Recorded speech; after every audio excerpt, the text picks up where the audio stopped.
레기 16장 5절부터 6절까지 읽어봅니다.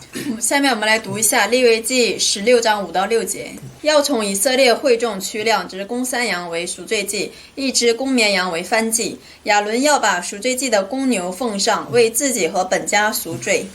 레기는 이제 크게 두 부분으로 나눈다고 그랬죠. 刚才我们说过，利未记一共可以分为2大部分。 1장부터 16장까지. 首先是1到16章。 이건 이제 하나님 앞에 나아가는 길을 보여준다고 그랬어요. 这个部分向我们显示的是来到神面前的路。 그리고 이제 17장부터 27장까지는 那么从17章到27章呢？ 하나님을 만난 하나님 백성이 하나님과 어떻게 영원히 살 수 있을까? 就是与神相遇的这个百姓要如何与神永远的生活在一起呢？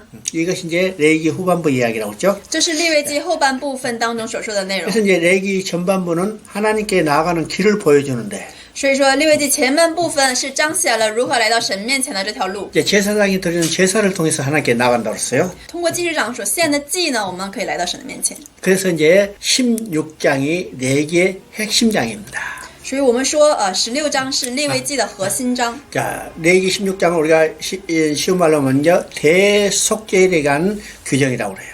16章呢是关于这个赎罪日的这样的一个内容。 이건 다른 말은요, 백성의 모든 죄를 속하고 하나님 앞에 나아가는 길을 보여주는 대속죄에 가는 거예요.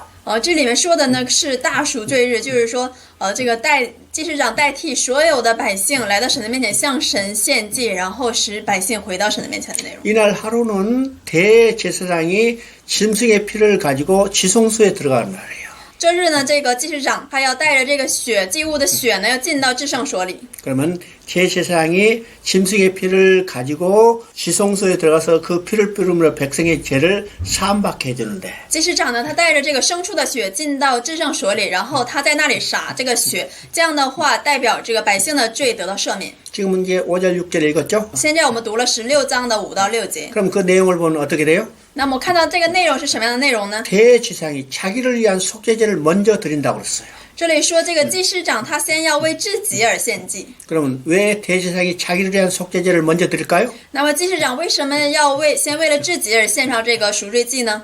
대제사장도 사람 가운데 취한 자예요. 因为这个大祭司长他也是人群当中的一员。 대제사장도 아론 지파의 사람들이죠. 这个大祭司长呢，他也是亚伦支派中的一人， 그래서 사람 가운데 취한 자이기 때문에 그도 죄인이요. 因为他也是属于这个人群中的一个人，所以他也是罪人， 그래서 자기를 위한 속죄제를 먼저 드리는 겁니다. 所以他要先献上这个自己的赎罪祭。 그리고 이제 자기를 위한 속죄제를 드린 다음에 백성을 위한 속죄제를 드려요. 那么他为了自己献上了赎罪祭以后呢，他要为百姓献祭。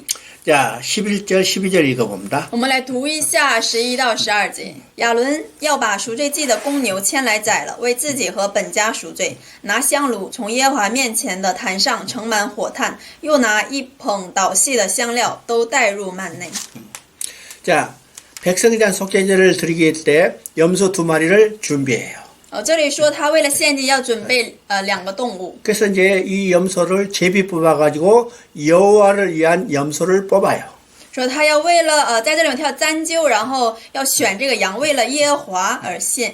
그래서 그 이제 염소를 잡아가지고 피를 가지고 지성소 안에 들어가는 겁니다. 所以他要抓住羊，然后宰羊，带着这个羊的血进入到至圣所里， 그러면 지성소에 들어가서 이제 피를 뿌리라고 그래요. 然后在至圣所里面去洒这个血。 그러면 16장 15절을 읽어봅니다. 我们来读一下16章的15节。随后他要宰那为百姓做赎罪祭的公山羊，把羊的血带入幔子内，弹在施恩座的上面和前面，好像弹公牛的血一样。 자, 피를 가지고 이제 지성소에 들어가서 이제 피를 뿌리라고 그럴 때. 这里说他要带着这个牲畜的血进入到至圣所，然后在至圣所里面去洒血。 자, 쫙 뿌리라고 하지 않고 하나님께서 정확하게 두 자리를 지정해 줬죠. 这里并没有说你可以随便的去洒，而是说神指定了2个地方让他去。 속죄소 위에 뿌리라. 首先神说要把这个血弹在这个施恩座上， 또 시원자 앞에 뿌리라고 했어요. 然后还有这个施恩座的前面。 왜 쫙 뿌리라 하지 않고 속죄소 시원자 위에 뿌리고 시원자 앞에 뿌리라 하고 정확히 지정했을까? 为什么没有说你随便弹，而是说你要正确的弹在施恩座和施恩座的前边呢？ 자, 시온자는 어떤 것이에요? 施恩座是什么样的地方呢？ 자, 지성소에 들어가면 언약궤가 있어요. 进到至圣所的话，首先是约柜。 이 시온자는 이제 다른 기구가 아니라 언약궤를 덮는 뚜껑이 시온자예요. 这个施恩座是哪里呢？就是这个盖住这个约柜的上面这个盖子，这个就是施恩座。 그래서 그 시온자에 그룹이 두 개가 있고 施恩座旁边呢有两个基路伯， 그 한가운데가 하나님의 보좌 시온자예요. 在这个中间呢就是神的宝座施恩座。 그러면 그 밑에는 뭐가 있다고 그랬어요? 我们说下面有什么东西呢？ 언약궤요. 下面是约柜， 언약궤는 뭐가 들어있어요? 约柜里面有什么呢？ 예, 하나님이 모세에게 써준 돌판, 십계명 돌판이 들어있어요. 有神赐给摩西的这个关于十诫命的石板。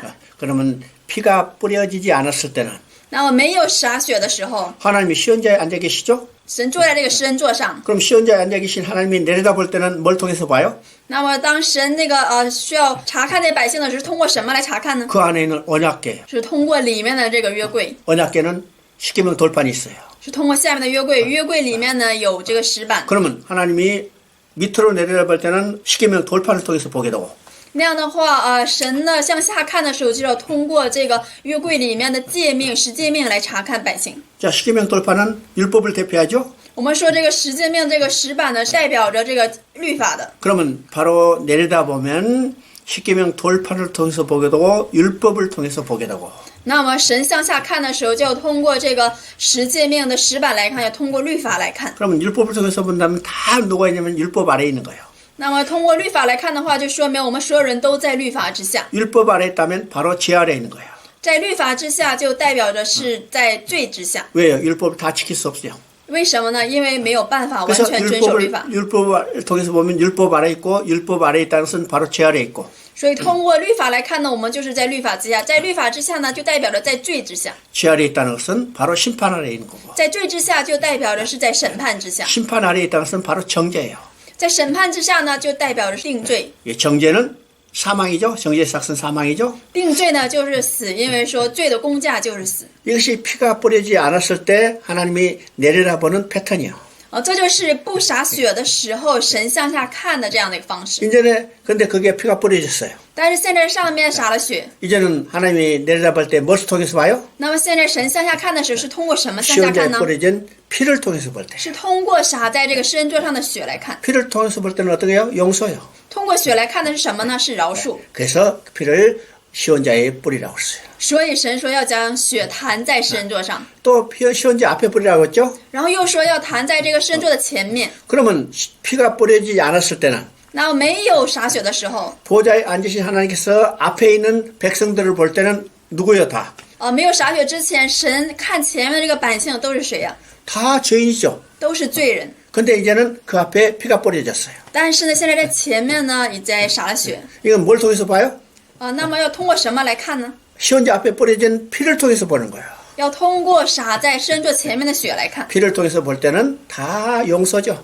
通过血来看的时候都是饶恕。 그래서 피를 시온자 위에 뿌리고 시온자 앞에 뿌리라고 정확하니 두 자리를 지정했어요. 所以神非常明确的指示了两个地方，就是要弹在这个施恩座上和施恩座的前边。 그러면 염소를 두 마리 준비했는데 那我说在这里准备了2头羊， 하나는 잡아서 피를 가지고 지금 지성소 안에 들어가서 뿌렸죠. 一头羊呢被抓住，然后宰了，然后带着它那个血呢，现在进到至圣所里洒了血。 남은 한 마리를 우리가 아사셀 염소라고 그래요. 剩下的一头羊，我们把它称为阿撒谢勒羊。 그러면 아사셀이 어떤 의미일까? 那这个阿撒谢勒羊它的意义是什么呢？ 지금까지 학자들이 많이 연구했지만 虽然现在有很多的这个就是神学家对此进行了研究， 아사셀이 뭔가 정확히 지금 그 뜻을 밝혀낸 사람은 아무도 없어요. 现在没有谁能正确的说明一下这个阿撒谢勒它到底是什么意思。 그러면 아사셀을 우리가 일반적으로 어떻게 이해하면 되는가? 那么我们该如何理解这个阿撒谢勒呢？ 백성의 죄를 짊어지고 먼 광야로 보내졌다가 돌아오지 못하고 죽게 되는 염소래요. 这里说的就是他背负这个世人的罪，然后放到很远的这个旷野里面去，那里面就死在那里面的一只羊。 자, 20절, 21절 한번 읽어봅니다. 我们读一下21到22节。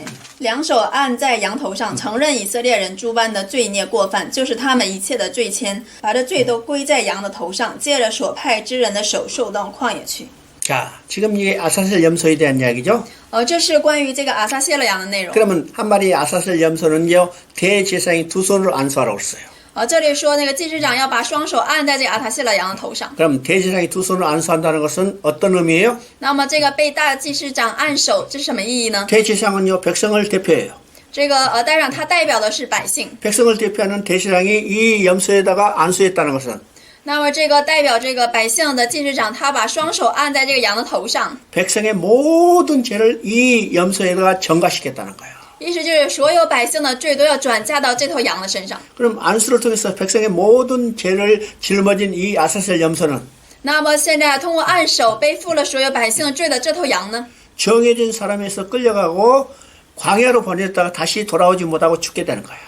就是要通过说打发的人把他牵到这个很远处的旷野上，让他不能回来。 이것이 구약에서 하나님께서 백성의 죄를 처리하는 상징적인 방법이요. 这就是在旧约时代神处理百姓罪的一种方法。 아사셀 염소죠. 这个阿撒瑟它是一头羊。 그러면요 시편 103편 12절에는 诗篇103篇11节， 그건 뭐라고 했어요? 那里怎么说呢？ 여호와께서 우리의 죄를 동이 서에서 먼 것처럼 옮기셨나이다. 那说东离西有多远，神使我们的罪离我们也有多远。 이건 우리가 복음성가에도 많이 나오죠. 这句话呢，在我们的福音书当中也多次的出现过。 우리의 죄를 동이 서에서 먼 것처럼 옮기셨다는 거예요. 就是说使我们的罪离我们像东离西那么远一样。 동이 서에서 먼 것처럼 다시 여기 돌아오지 못하게 하는 거죠. 就是东离西有多远呢？就是使他没有办法回来。 자, 두 번째 상징적인 방법은 然后还有第二个象征的方法， 이사야 38장 17절에 나와요. 就是以赛亚书38章17节中所说的。 그럼 이사야 38장 17절은 어떻게 이렇게 됐을까?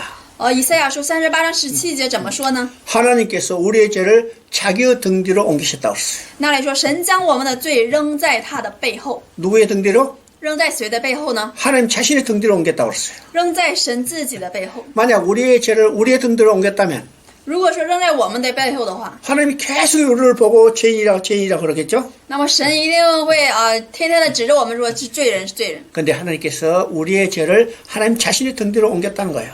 但是以赛亚书说，神将我们的罪扔在他的背后， 보시겠다는 거예요? 보시지 않겠다는 거예요? 是能看到还是不能看到呢？ 절대로 보시지 않겠다는 거죠. 就是说绝对是看不到的。 이것이 두 번째 우리의 죄를 처리하는 상징적인 방법이에요. 这就是圣经当中所说的处理罪的第二个象征的方法。 세 번째 우리의 죄를 처리하는 상징적인 방법은 那么第三个处理罪的象征方法是什么呢？ 미가서 7장 18절 19절이 나와요. 是弥迦书7章18到19节的内容。 거기에 보면 우리 죄를 발로 밟으시고 那里说神将我们的罪踏在脚下， 깊은 바다에 던지시겠다 했어요. 然后要投于深海。 깊은 바다에 던져버리면 죄를 찾을 수 있어요, 없어요? 投于深海的话，我们还能找到罪吗？ 찾지 않겠다는 거예요. 就是说神说他不再去寻找。 이것이 구약에서 하나님께서 우리의 죄를 처리하는 상징적인 방법을 이야기하죠. 这就是神在旧约时代所说的处理我们罪的一个象征的方法。 그것이 대표적으로 지금 아사셀 염소예요. 作为代表的就是现在我所说的这个阿撒谢勒羊， 우리의 죄를 짊어지고 먼 광야로 보내졌다가 다시 돌아오지 못하고 죽게 되는 염소. 就是要使他背负我们的罪，然后使他进到旷野里，让他回不来，以至于在那里死掉。 그러면 이 아사셀 염소는 누구를 계시해요? 那么这个阿撒谢勒羊他启示的是谁呢？ 바로 우리의 죄를 짊어지고 가실 어린 양 대신 예수 그리스도예요. 他启示的就是背负我们罪的这个羔羊耶稣基督。 요한복음 1장 29절을 보면 看约翰福音1章29节， 요단강으로 오시는 예수님을 보고 세례 요한이 지금 말하죠. 施礼约翰他看到这个渡过约旦江的耶稣说： 보라 세상 죄를 지고 가는 하나님의 어린 양이로다. 他说看那背负世人罪孽的， 그러니까 세상 죄를 지고 가는 이라서요. 那也说是背负世人罪孽的人。 자, 이 광야의 아사셀 염소도 现在我们所说的这个在旷野的这个阿撒谢勒 백성의 羊， 죄를 짊어지고 먼 광야로 가서 그냥 돌아오지 못하고 죽게 되는 거예요. 他也是同样背负了人的罪孽，然后去到远处的旷野，在那里不能回来，以至于在那里死掉。 그래서 이 레기의 핵심은 16장입니다. 所以我们说利未记的核心在于16章。 자, 여기서 우리가 이제 한번 깨달아야죠. 在这里我们需要醒悟的内容。 지금 아까 5절 6절에서 아론 제사장이 자기를 위한 속죄제를 먼저 드렸다고 했어요. 刚才我们说了，在5到6节，这个亚伦大祭司长他需要先为自己的罪而献上赎罪祭。 왜 그렇다고 했어요? 为什么要那样做呢？ 아론도 사람 가운데 취한 자고 因为这个亚伦祭长他也是属于人， 그도 죄인이기 때문에 因为他也是罪人， 자기를 위한 속죄제를 먼저 드린다고 그랬죠? 所以他需要先为自己而献上赎罪祭。 그러면 구약과 신약의 제사가 어떻게 다를까? 那么我们说旧约和新约的祭祀有什么不同呢？ 우리는 이제 그것을 한번 생각해 봐야 합니다. 对此需要我们来思想一下， 구약과 신약의 제사가 어떻게 다를까? 旧约和新约的祭祀有什么不同呢？ 자, 제사를 드릴 때는 세 가지 요건이 있어야 해요. 我们说过献祭的时候需要有3个要点， 첫째는 제단이 있어야 해요. 두 번째는 제물이 있어야 해요. 第一个需要有祭坛，第二个需要有祭物， 세 번째는 제사장이 있어야 해요. 第三个需要有祭司长。 이게 구약이나 신약이나 똑같은 요건이 있어야 제사를 드릴 수 있죠. 这是旧约与新约相同的一个条件，就是有这样的条件才能够献祭。 그러면 구약과 신약의 제사가 어떻게 다를까요? 那么它们的不同之处呢？新约与旧约的， 자, 구약과 신약에도 똑같이 제사장과 제물과 제단이 있어야 한다 그랬어요. 我们刚才说过，旧约与新约同样都需要有这个祭坛，还有祭物以及祭司长。 그러면 구약과 신약이 어떻게 다를까 보죠. 那么我们要来看这个旧约与新约的不同之处在哪里？ 첫째 이제 제사장을 봅니다. 第一，我们要来看祭司长。 그러면 구약의 제사장은 누가 제사장이었어요? 我们说旧约的时候，祭司长是谁呢？ 아론이 대제사장이었고 亚伦是这个祭司长。 아론이 죽고 그 아들들이 이어서 대제사장이 됐어요. 然后亚伦死后呢，他的儿子以及他的后裔要来担当祭司长的职 그러면 任。 아론도 사람 가운데 취한 자고 那么亚伦他也是属于人， 그도 죄인이었죠? 他也是罪人， 그래서 자기를 위한 속죄제를 먼저 드린 거예요. 所以他需要先为自己献上赎罪祭。 그러면 아론도 사람 가운데 취한다고 그도 죄인이기 때문에 이건 완전한 제사장이요 불완전한 제사장이요? 那么我们说这亚伦他也是人，他也是罪人，那么我们可以说他是完全的祭司长吗？ 완전한 제사장이요 불완전한 제사장이요? 他是完全的祭司长还是不完全的祭司长呢？ 불완전한 제사장이죠. 他是不完全的祭司 왜요? 长。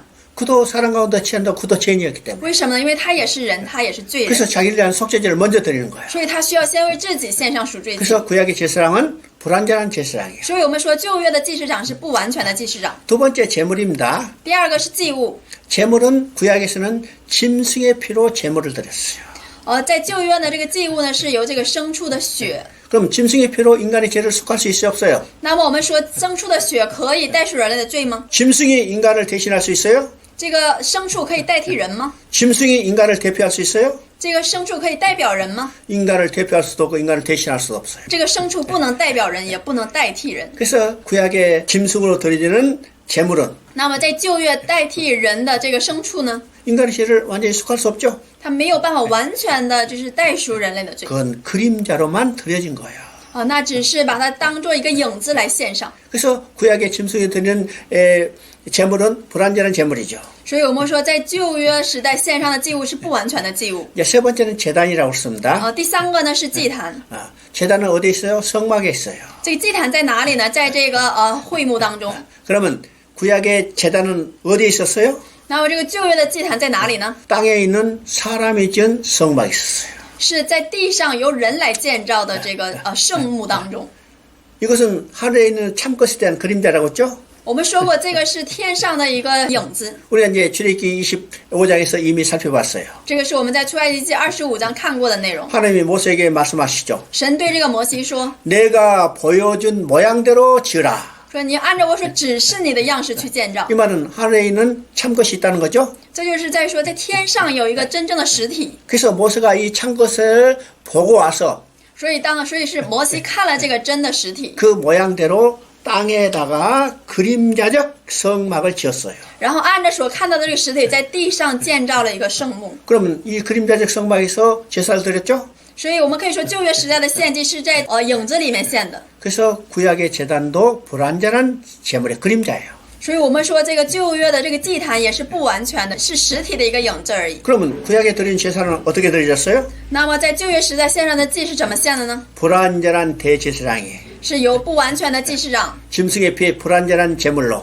是由不完全的牲畜的血， 땅에 있는 그림자적 제단에서 제사를 드렸어요. 而是在地上一个不完全的祭坛里面献的。 그건 완전한 제사예요? 불완전한 제사예요? 那我们说，他旧约所献的祭祀是完全的还是不完全的呢？ 이건 불완전한 제사예요. 是不完全的祭祀， 불완전한 제사를 드렸기 때문에 因为献上的是不完全的祭祀， 우리의 죄가 완전히 속해지지 않았고 所以不能完全的赎我们的罪， 우리의 죄가 완전히 속해지지 않았기 때문에 因为我们的罪没有被完全的赎掉， 하나님께 나갈 길이 열리지 않은 거예요. 所以我们来到神面前的这条路，这个门没有打开。 그래서 구약에서는 아무리 많은 짐승으로 제물로 제사를 드렸다 하더라도 所以我们在旧约无论献上多少的祭物， 휘장은 열리지 않았죠. 所以这个幔子没有打开。 다른 말은요, 하나님께 나갈 길이 열리지 않은 거예요. 换句话说，就是我们来到神面前的这条路没有被打开。 근데 신약의 제사는 어떤 것일까? 那么新约的祭司是什么样的呢？ 신약도 똑같이 세 가지 요건이 있어야 한다고 그러죠. 我们也说过，新约的祭司也需要有3个条件。 첫째는 제사장이 있어야 해요. 首先呢，需要有祭司长； 두 번째는 제물이 있어야 해요. 第二个需要有祭物； 세 번째는 제단이 있어야 해요. 第三个需要有祭坛。 그럼 신약의 제사장은 누구일까요? 那么新约的祭司长是谁呢？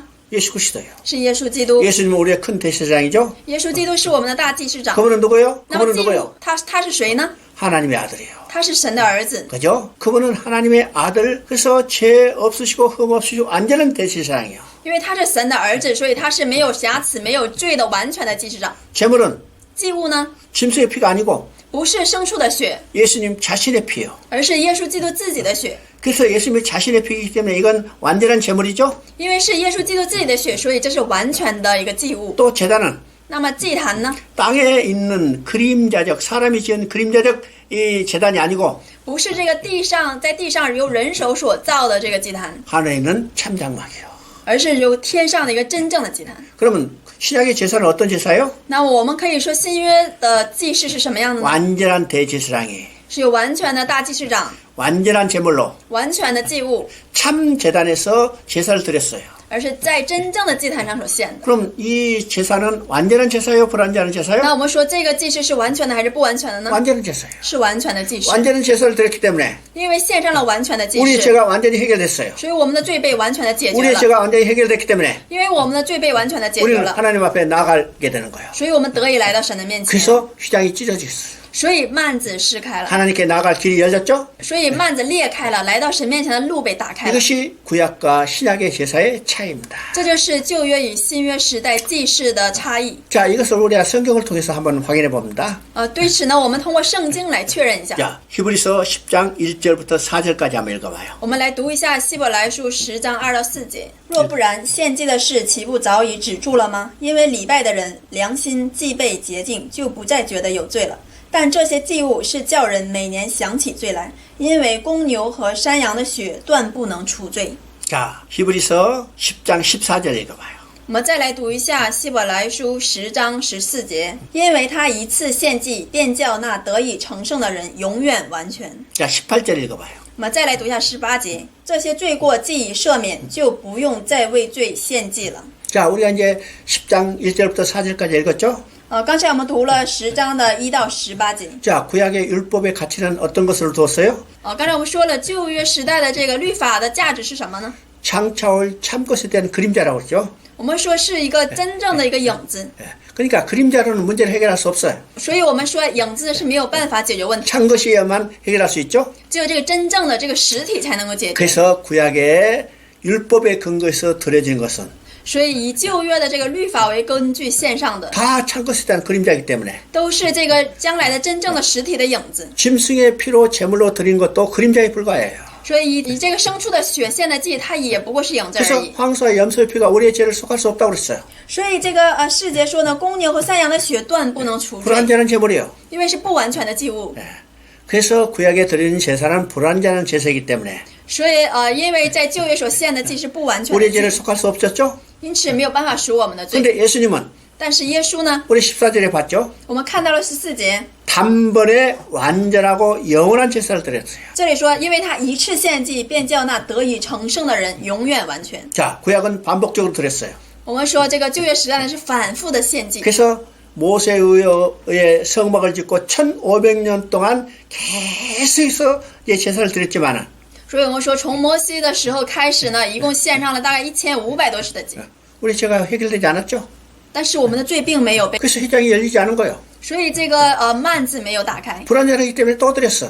因为是不完全的，所以再献。 그러나 아무리 많이 드려도 우리 죄가 해결되지 않아요. 但是无论献多少呢，我们的罪都没有。 그런데 예수님은 단번에 但是耶稣基督呢，他只献了一次， 완전하고 只献了一次是完全的， 영원한 제사를 드렸죠. 是完全的永远的祭。 그래서 우리가 18절을 보니까 所以我们看这个18节， 죄를 위하여 다시 드릴 제사가 없다고 그랬어요. 18节说，因为这些罪过已赦免，就不用再为罪献祭了。 오늘 우리가 제사 드리지 않죠? 今天我们不用献祭， 왜요? 为什么呢？ 예수님이 단번에 완전하고 영원한 제사를 드려줬기 때문에. 因为耶稣一次献的祭就是完全的、永远的祭。 예수님이 단번에 완전하고 영원한 제사를 드렸기 때문에 因为耶稣只一次就献上了完全、永远的祭， 우리의 죄가 완전히 해결됐고 我们的罪被完全的解决 우리는 了， 하나님 앞에 나아가게 되는 거예요. 所以我们得以来到神的面前。 왜요? 为什么呢？ 예수님이 단번에 완전한 제사를 드리는 순간에 하나님 앞에 나아간 길을 막았던 휘장은 완전히 찢어졌을 거예요. 因为耶稣基督一次献上完全的祭祀的时候呢，我们就得以来到神面前。那个幔子也被打开了。 자, 여기서요. 이제 10장 19절부터 22절까지 한번 읽어봅니다. 下面我们来读一下希伯来书10章19到22节。弟兄们，我们既因耶稣的血得以坦然进入至圣所，是借着他给我们开了一条又新又活的路，从幔子经过。这幔子就是他的身体。又有一位大祭司治理神的家，并我们心中天良的亏欠已经洒去，身体用清水洗净了，就当存着诚心和充足的信心来到神面前。 지금 설명한 것을 아주 종합적으로 딱 정리해놨어요. 这个内容呢，将我们刚才所说明的完全的给整理出来了。 예수님이 자기 피로 완전한 제사를 드렸을 때 耶稣基督用他自己的血献上祭祀的时候， 우리의 죄가 완전히 해결됐기 때문에 휘장이 찢어졌죠. 因为我们的罪被完全的解决了，所以这个幔子打开了。 휘장이 찢어졌기 때문에 우리는요, 큰 믿음으로 하나님께 나아가는 거예요. 这样的话，我们就可以因着大的信心来到神的面前。 이게 구약의 사람들과 우리 신약의 사람들이 누가 더 완전한 믿음을 얻고 있는가를 보게 되는 거죠. 这是向我们彰显了在旧约的人和在新约的人，谁能更够完全的来到神的面前呢？ 자, 17장 11절 한번 읽어봅니다. 레위기 17장 11절. 我们来读一下利未记17章11节。因为活物的生命是在血中，我把这血赐给你们，可以在坛上为你们的生命赎罪。因血里有生命，所以能赎罪。 자, 이게 피 먹는 문제에 대해서 말씀하고 있죠. 这里说的是关于血的内容。 그럼 17장은 어떤 내용일까? 那么17章说的是什么内容呢？ 이제 백성들이 이제 고기 먹고 싶죠. 现在因为这个百姓们想要吃肉， 그러면 오늘같이 돈 있으면 먹고 싶으면 먹고 이제 어디 가서 자유롭게 먹을 수 있지만은 虽然像今天呢，我们是想吃的时候就吃，可以随便去到哪里都可以吃肉。 구약 시대 이스라엘 백성이 고기를 먹고 싶을 때 아무렇게나 함부로 먹는 게 아니고 但是在旧约时代的以色列人，他们想吃的时候，并不是随便能吃到的。 고기를 먹고 싶을 때도 일정한 제한적인 규례가 있었어요. 他们在吃肉的时候也有一定的这个条例。 그러면 고기를 먹고 있을 때 그 짐승을 끌고 와서 就是他们想吃的时候，要先把这个牲畜抓过来， 제사장 앞에 화목제물로 드리고 잡아요. 然后在这个祭司长面前要献上这个平安祭之后， 그래서 이제 고기를 먹죠. 那样的话才可以吃 그 这 고기를 个 먹을 때 吃肉。 고기를 피채 먹지 말라 이렇게 해요.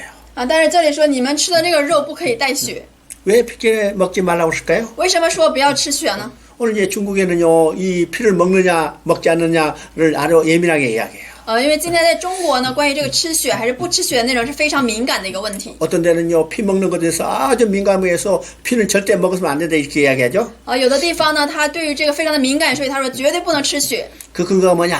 那根据是什么呢？ 레위기 17장 11절이다. 就是利未记17章的11节。 피채 먹어서는 안 된다 이렇게 이야기하죠. 因为这里说不能吃血。 그러면 구약에서는 피를 먹지 말라고 제한한 곳이 많이 있어요. 在旧约圣经当中呢，关于血的内容呢有很多， 창세기 9장에도 나오죠. 在创世9章中也有提到， 여기 지금 레위기 17장에 나오죠. 在利未记17章当中也有提到。 그러면 왜 구약에서 짐승을 피채 먹지 말라 이렇게 했을까?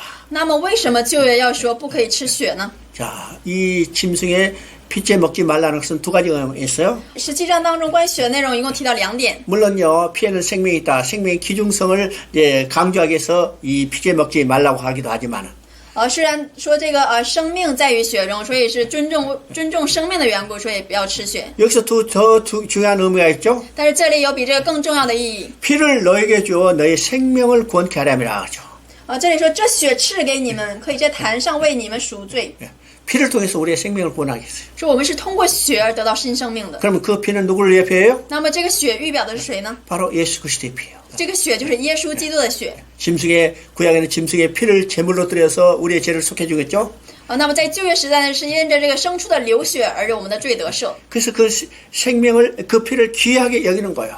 所以是以这个血为宝贵。 그래서 피를 먹지 말라는 거예요. 所以这里说不要吃血。 그러면 이 피에 대한 실체는 누구요? 那么这个血的实体是谁呢？ 예수 그리스도예요. 是耶稣基督。 예수 그리스도가 그 피를 흘림으로 우리의 죄를 다 속해 줬어요. 因着耶稣基督流出了宝血，所以我们的罪得赦。 그러니까 오늘 우리에게는 짐승의 피를 먹느냐 먹지 않느냐가 문제가 아니고 对于我们来说呢，问题不是我们今天吃不吃血的问题， 우리의 생명을 구원하기 위해서 흘린 예수 그리스도의 십자가 피를 믿느냐 믿지 않느냐예요. 而是在于我们相不相信为我们的罪钉死在十字架上所流出的宝血。 그러니까 여기서 피를 먹지 말라는 의미가 무엇인가를 우리가 정확히 이해해야 합니다. 所以这里说不要吃血的这个真正的意义，需要我们来理解。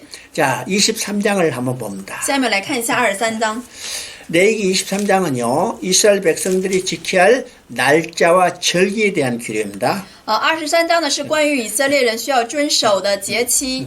그러면 날짜와 절기에 대해서 먼저 우리가 생각해야 할 것은 那么关于这个日期和节期呢，需要我们来思想的是什么呢？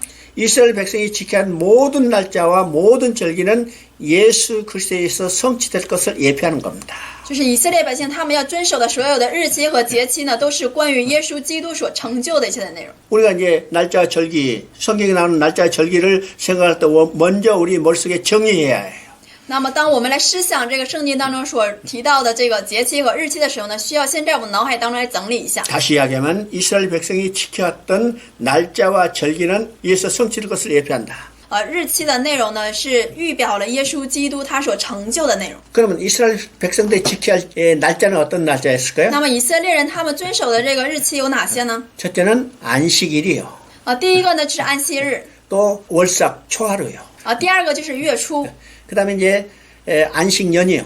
然后第三个是安息年， 매 7년에 이제 지켜야 하는 안식년이죠. 就是每7年要遵守的那个。 그다음에 7 안식년이 지나간데 하루를 버텨서 50년째 되는 희년이요. 过了7年以后的第50年的这个喜年， 이것이 이스라엘 백성들이 지켜야 할 날짜예요. 这是以色列百姓需要遵守的日期。 그리고 이제 이스라엘 백성이 지켜야 할 절기가 있죠. 接下来就是以色列百姓需要遵守的节期。 그러면 레위기에 나오는 23장에 나오는 절기는 근본적으로 7가지 절기예요. 利未记23章所出现的节期， 첫째는 6월절이요. 第一个是逾越节， 두 번째는 무교절이요. 第二个是无教节， 세 번째는 초실절이요. 第三个是收获节， 이제 네 번째는 오순절이요. 第四个是五旬节， 다섯 번째는 속죄일이요. 第五个是赎罪日， 그다음에 여섯 번째는 나팔절이요. 第六个是吹角节， 그다음에 이제 일곱 번째는 초막절이요. 第7个是祝棚节。 이것이 이제 레위기 23장에 나오는 7개 절기죠. 这是利未记23章所说的7大节期。 그러면 이 일곱 개 절기도 예수 그리스도의 성취될 것을 예표해요. 7大节期呢，也预表着耶稣基督所成就的内容。 그다음에 이제 후대에 나타나는 절기가 있죠. 然后就是在后代当中所产生的一些节 그럼 期。 후대에 나타나는 절기는 어떤 절기일까? 那么在后代所出现的一些节期有哪些呢？ 첫째는 에스더서에 나오는 부림절이에요. 首先是以斯帖记当中所说的普尔节。 자, 부활절도 어떤 것이에요? 普尔节是什么样的节期呢？ 자, 바사에 남은 유대인들이 하만에서 다 진멸당할 뻔했어요. 说那是因着哈曼这个整个以色列人差点被灭绝， 그 죽음으로부터 구원받은 것을 기념하는 거죠. 为了纪念他们从死亡当中被拯救，所以他们遵守那个节期。 이것도 바로 예수 그리스도에서 구원받을 것을 예표하는 거예요. 这也是在预表要因着耶稣基督得救赎。 또 하나의 절기가 있는데 还有一个节期， 그건 요한복음 10장 22절에 나오는 수전절이에요. 就是约翰福音10章22节当中所说的修殿节。 자, 이 수전절도 예수 그리스도에서 성취될 것을 예표하는 거죠. 这个修殿节也在预表着耶稣基督要成就的内容。 그러면 이 수전절은 어떤 절기였어요? 那么这个修殿节是什么样的节期 이건 呢？ 중간기에 나타난 절기죠. 这个是在中间期所出现的一个节期。 자, 중간기라는 것은 어떤 걸까? 말라기 이후에 예수님이 오실 때까지 그 기간을 이야기해요. 这个中间期指的是什么呢？就是马拉基书之后，然后耶稣基督来临的这个时间。 그 기간이 약 400년의 역사지만 我们说这个时间大概有400年的一个历史时间。 성경에는 기록이 없지만은 그 사이에 많은 역사적인 사건이 지나갔어요. 虽然在圣经上没有记录，但是在400年期间呢，经过了很多的事情。 자, 바벨론이 바사에 멸망하고 这个巴比伦因着巴士而灭亡， 이 바사가 헬라에 멸망받았죠. 这个波斯呢又因着希腊而灭亡。 그래서 그때 이스라엘이 헬라를 지배받고 있을 때 所以当这个以色列被希腊支配的时候， 헬라에 아주 폭군이 하나 나타났어. 那个时候希腊呢出现了一个暴君， 이스라엘의 히브리 정신을 말살하기 위해서 아주 핍박을 하죠. 他为了使这个以色列人拥有这个希腊的精神，所以他非常强烈的逼迫了这个以色列人， 그래서 율법을 지키지 못하게 하고 使他们不能遵守律法， 할례를 행하지 못하게 하고 使他们不能够行使这个割礼， 심지어 성전을 더럽혀요. 甚至他把圣殿一个毁坏给玷污了， 성전에다가 돼지 피를 뿌리기도 하고 所以他们在这个圣殿里面洒了这个猪的血， 그래서 이 핍박을 견디지 못해서 所以因为他们没有办法承受这个逼迫， 마카비라는 사람이 혁명을 일으켜서 헬라를 몰아내고 那时有个叫马加比的人，他兴起了一个反动的革命，然后击退了希腊人。 이스라엘의 독립을 쟁취하죠. 所以那个时候开始呢，这个以色列得到了这个独立， 그리고 더럽혀진 성전을 다시 정화시켜서 수축한 것을 기념하기 위해서 지킨 절기가 수전절이에요. 然后将圣殿重新的修理洁净。纪念这个节期的就是修殿节。 그러면 마카비에서 회복된 이스라엘 독립이 영원히 갔어요? 那么通过这个马加比恢复的这个革命，永远进行下去了吗？ 그로부터 한 100여 년 정도 이제 독립국가를 유지하다가 다시 로마에 멸망받았어요.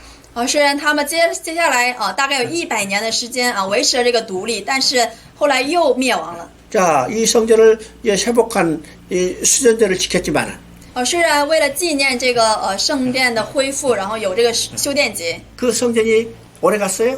但是他们所修复的这个圣殿，很长久的保存下去了吗？ 이 성전도 로마에서 불타고 없어졌어요. 这个圣殿也在罗马时期被火烧了。 그러면 이 나라는 누구에서 영원히 지탱될까? 那么这个国家到底是要在谁的手中呢？ 예수 그리스도에 있어요. 是因着耶稣基督的。 예수 그리스도의 통치된 나라는 영원한 나라죠. 只有耶稣基督统治的国家才是永远的国家。 예수님은 영원한 성전이요.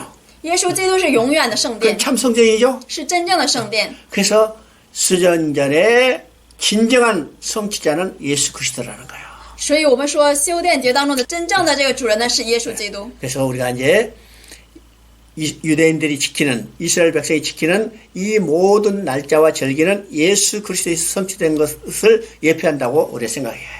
所以我们说这个以色列人他们所遵守的一切的日期和节期呢，都在预表着耶稣基督的成就。 안식일도 예수 그리스도에서 성취되죠. 这个安息日呢，也是因着耶稣基督而成就了。 안식일도 주인은 곧 예수 그리스도예요. 安息日的主人呢，也是耶稣基督。 희년도 예수 그리스도에서 성취돼요. 这个喜年也因着耶稣基督成就了。 희년이요, 예수님이 다시 오시면 这个喜年呢，当耶稣基督再来的时候， 모든 것이 원상으로 회복되는 것이요. 就所有的一切都要被恢复。 자, 우리가 이제 23장을 한번 봅니다. 我们来看一下23章。 23장 5절 6절 읽어봅니다. 我们来看一下23章5到6节。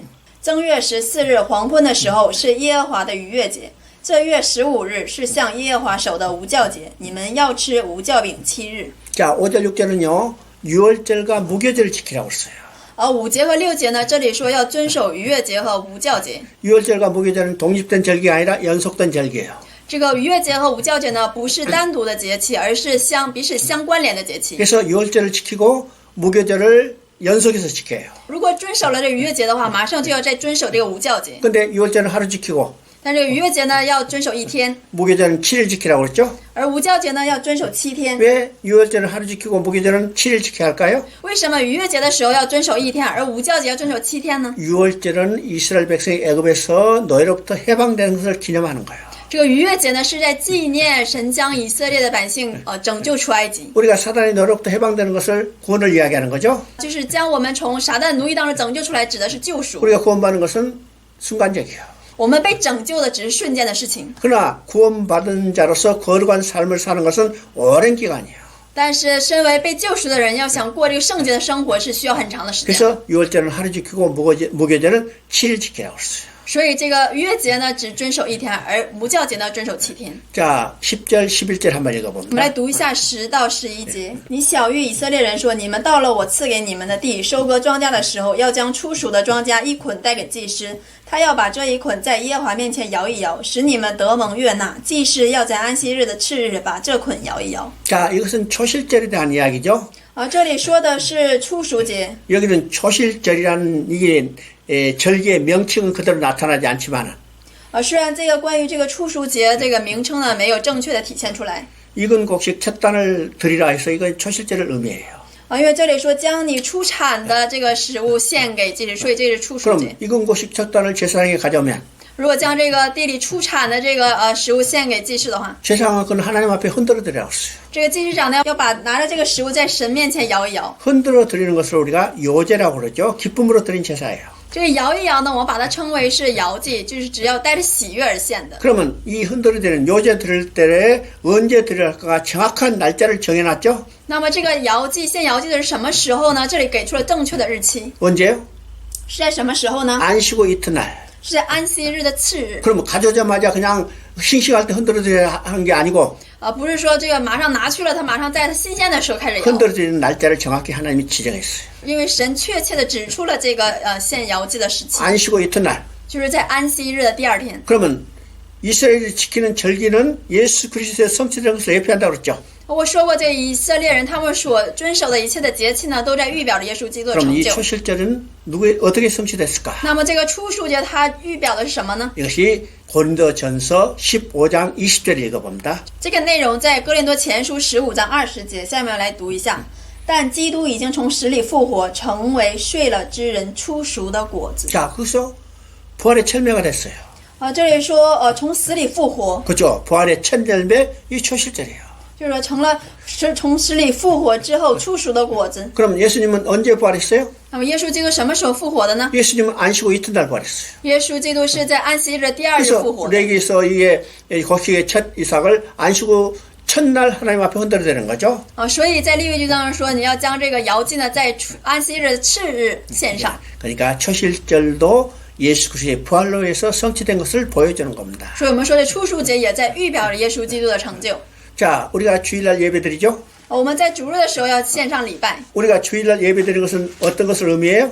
那么我们在主日献上礼拜有什么样的意义呢？ 구약의 십계명에 따른 안식일을 지킨 게 아니에요. 我们不是按照这个旧约的十诫命所说的来遵守安息， 우리는 구약의 계명에 따른 안식일을 지킨 게 아니고 我们不是按照旧约上这个十诫命上所说的来遵守安息 우리가 日。 주일날 예배드리는 것은 我们在主日献礼拜是， 예수님이 부활의 첫 열매가 돼서 而是说因着耶稣基督在这个复活成了这个初熟的果子， 하나님 앞에 기쁨으로 드린 첫 열매가 된 것을 기념하며 기뻐하며 드리는 예배예요. 而是带着喜乐在神面前来献上这样的一个敬拜。 뿐만 아니라 예수 안에는 우리도 반드시 부활할 것을 믿으며 소망하며 기쁨으로 드린 예배가 우리 주일 드리는 예배죠.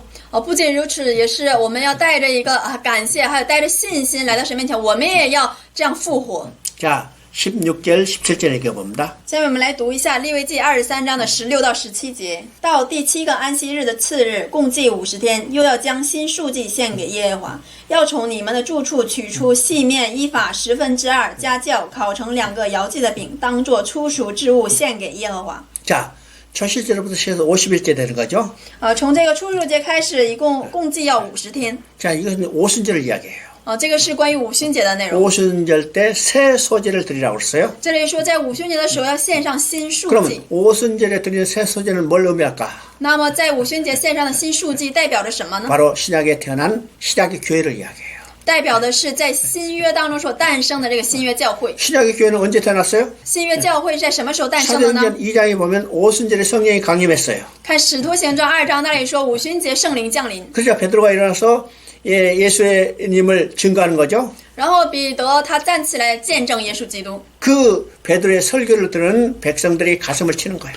可当时听到彼得讲道的人，他们的心被刺痛。 그때 예수님이 회개하고 예수를 믿으라.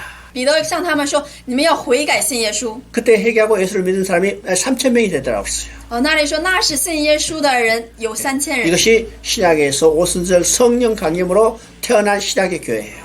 这就是这个在五旬节的时候所诞生的新约教会。 그리고 지금 레위기에서 말하는 오순절 때 새 소제를 드리라는 것이 신약에 태어날 신약의 교회를 예표하는 겁니다. 所以我们说在这个利未记当中所说新束祭，它预表的是在新约时代所诞生的新约教会。 자, 34절 읽어봅니다. 我们来读一下34节。你晓谕以色列人说，这7月15日是住棚节，要在耶和华面前守这节7日。 자, 여기서 이제 초막제를 지키라고 그랬죠?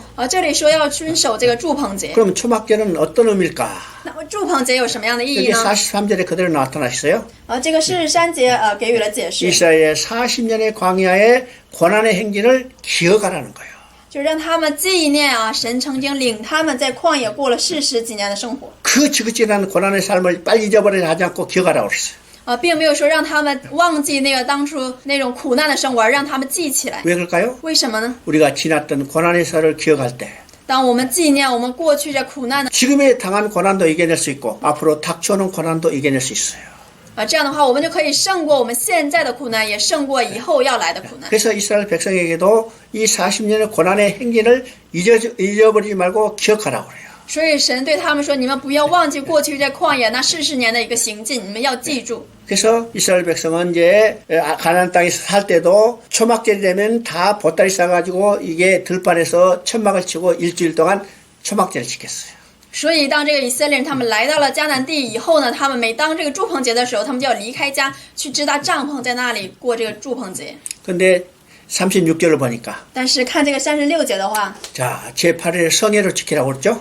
但是看36节这里说要守盛会 자, 초막절 끝났으니까 집에 빨리 가라 이렇게 하지 않고 8일 성회를 지키라고 그랬어요. 并不是说这个7日守完了住棚节赶紧可以回家，而是说让他们守盛会。 그러면 요한복음 7장을 보면 那看这个约翰福音7章， 예수님이 이제 초막절을 지키고 지금 헤어지려는 백성들을 향하여 소리쳐요. 但是看那里过完了住棚节以后呢，耶稣基督邀请这些过完住棚节的百姓。 거기 보면 명절 끝날 곧 큰 날 그렇죠? 那里就是说过完这个节期的第二天， 누구든지 목마르는 내가 와서 마시라. 耶稣站着高声说：“人若渴了，可以到我这里来喝。 내게 와서 마시는 그 배에서 생수의 강이 넘치리라.